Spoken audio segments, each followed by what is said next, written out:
He was diagnosed with MS. At first, we didn't know what to do. The world slowed down, the smiles faded, and time had stopped making sense. Some mornings, he couldn't move his legs. Some nights, he stared at the ceiling, wide awake, trying to find himself again in a body that betrayed him. I watched his hands tremble tying his shoes. I watched his spirit shake, not from fear, but from trying to hold on to who he used to be. People looked at him like he was broken, like he didn't belong, like illness had made him invisible. But I stayed, not because I had to, not out of pity, but because I couldn't imagine walking away from someone who once carried me through my storms. So we adapted. We stopped rushing. We stopped pretending everything was fine. We sat in silence and let it speak. We walked slower. We listened to old songs from better days. We looked at the sky longer.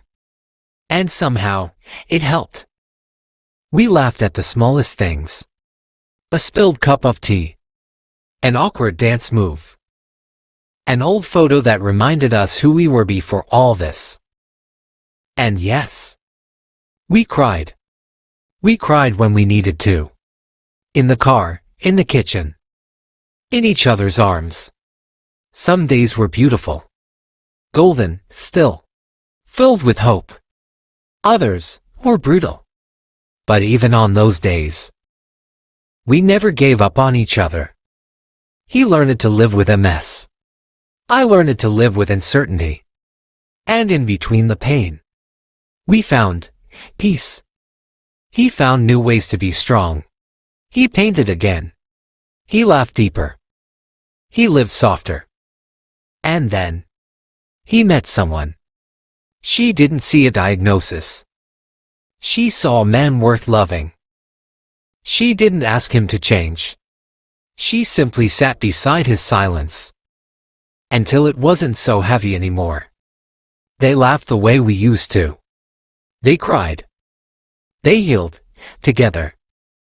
She held his shaking hands like they were whole. And suddenly, he believed they were. And last month, I stood beside him, as his best man, watching him marry the love of his life. There were tears. There was music. There was a quiet kind of victory. MS didn't end him. It shaped him. It broke him open. So love could reach the places we thought were gone. This isn't a story about illness. It's about staying. About showing up when it's hard. About choosing love even when life looks different. It's about healing. About walking slower, but never stopping. About saying yes to the life we didn't plan, but were lucky to have anyway. He didn't just teach me how to survive his loss. He taught me how to live, fully, gently, gratefully.